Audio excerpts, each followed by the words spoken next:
Musik serangan paling dahsyat dalam sebuah pertemuan rahasia berlangsung di fasilitas bawah tanah dekat Damaskus.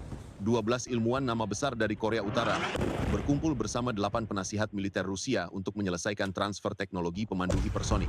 Delegasi meninjau 3 prototip dan menyerahkan 2 dataset uji ICBM berbahan bakar padat. Pengamanan terdiri dari 4 garis pengawal dan 6 kamera termal. Informasi itu mengindikasikan pertukaran yang sangat teknis dan berisiko, dengan sensitivitas tinggi pada materi bahan bakar padat milik Korea Utara.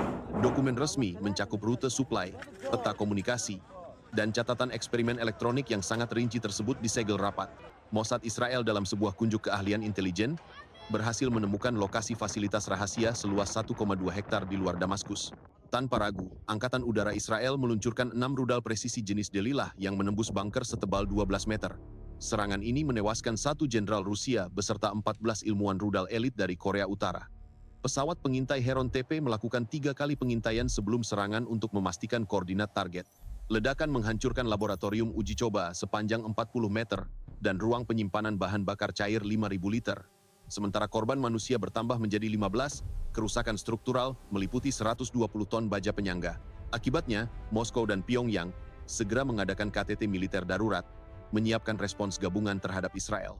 Sebuah pembenaran yang sempurna untuk kemarahan di Moskow dan Pyongyang memuncak dalam sebuah KTT darurat yang dihadiri 27 perwira tinggi dari kedua negara, di mana mereka menyetujui operasi gabungan bernama Palu Keadilan. Dalam keputusan itu, Korea Utara menugaskan armada rudal antarabangsa Hwasong 18 berjumlah 420 unit untuk menekan pusat-pusat populasi dan logistik musuh, sementara Rusia menyiapkan paket presisi yang mencakup 36 unit rudal hipersonik Avangard dan 58 peluncur Zircon untuk menyerang instalasi komando bawah tanah dan fasilitas sensor.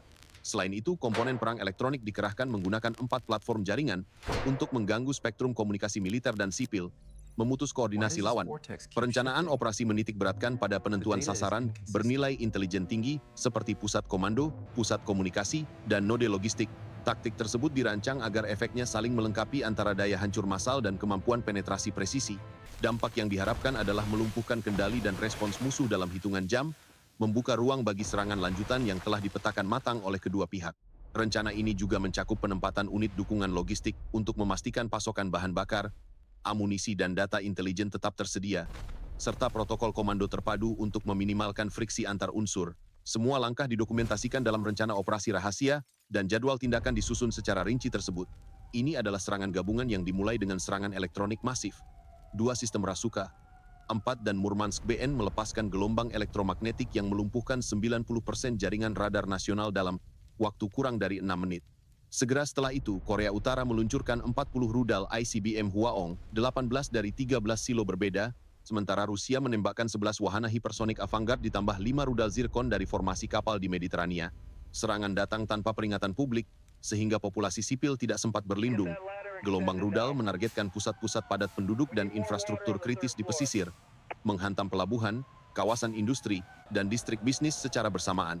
Di Tel Aviv, Haifa, dan Ashdod, ledakan berkekuatan tinggi memicu kobaran api yang meluas dan kebakaran kimia yang mencemari lingkungan. Fasilitas penyimpanan bahan bakar di satu lokasi meledak menciptakan kolom asap beracun. Dalam hitungan jam, jalur komunikasi terputus, jalur transportasi lumpuh, dan layanan darurat kewalahan menghadapi lebih dari 24.000 korban luka parah menurut estimasi darurat awal. Kekacauan operasional membuat respons militer terkoordinasi hampir mustahil, sementara jaringan listrik padam dan fasilitas medis mengalami gangguan besar. Dampak lingkungan dan sosial langsung terlihat. Kebakaran besar, pencemaran udara akut, serta gelombang pengungsian massal. Lebih dari 30 ambulans dan konvoi logistik dikerahkan pada 12 jam pertama. Tetapi kapasitas lokal cepat jenuh sehingga bantuan internasional segera dibutuhkan.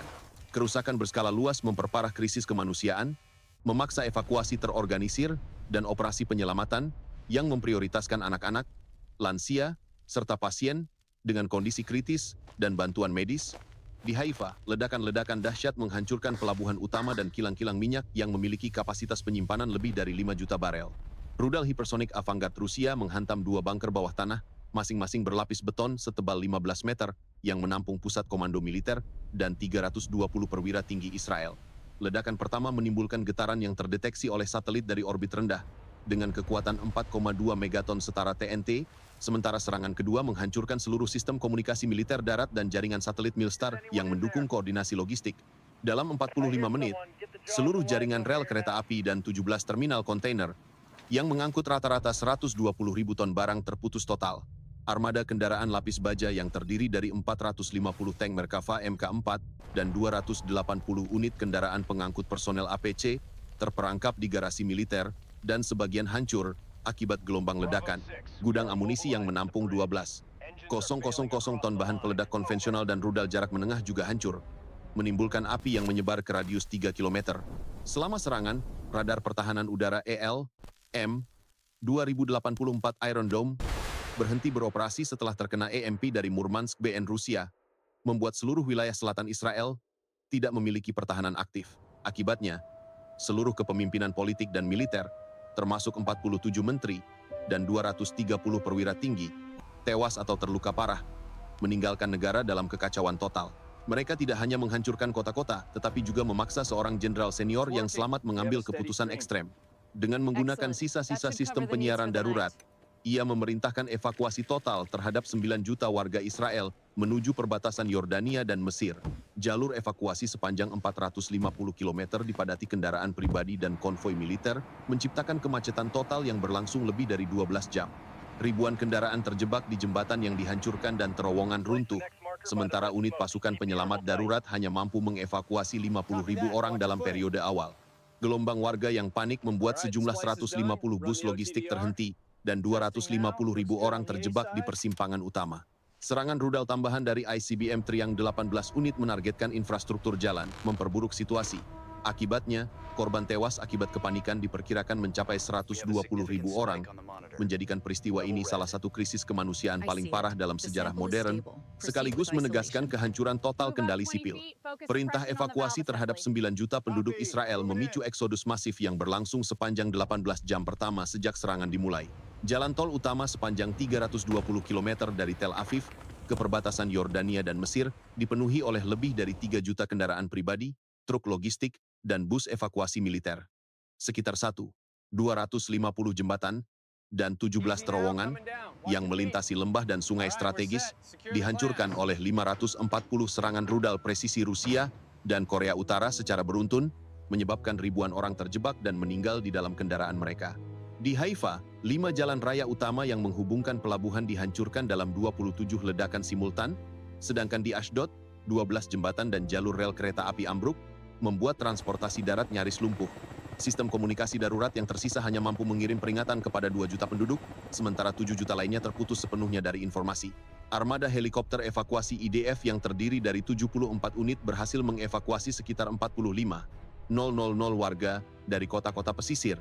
Namun jumlah ini hanya 0,5% dari total populasi yang terdampak. Selain itu, lebih dari 2.300 kendaraan militer yang digunakan untuk mengamankan jalur evakuasi juga ikut terjebak dalam reruntuhan atau dihancurkan oleh serangan tambahan. Jumlah korban tewas akibat kecelakaan dan serangan langsung diperkirakan mencapai 187.000 orang dalam 24 jam pertama, termasuk 28.500.000 anak-anak dan 11.200 orang lanjut usia. Listrik, air, dan jaringan transportasi rusak total, menyebabkan distribusi makanan dan obat-obatan tertunda hingga 72 jam. Kawasan seluas 450 km yang sebelumnya padat penduduk, kini menjadi zona tertutup bagi pasukan darurat, memaksa sisa penduduk yang selamat bergerak lebih jauh ke perbatasan Yordania dan Mesir dalam kondisi kritis. Krisis pengungsi terbesar dalam sejarah modern ini menunjukkan skala keruntuhan logistik dan infrastruktur akibat kombinasi serangan rudal presisi dan blokade jalan yang sistematis. Secara fungsional, sosial, dan militer, kehancuran yang dialami Israel dalam skenario ini mencipta implikasi global yang segera dan terukur. Populasi warga yang diperkirakan mencapai 9.000, kolong-kolong kosong orang menjadi pengungsi internal dan eksternal dalam hitungan hari.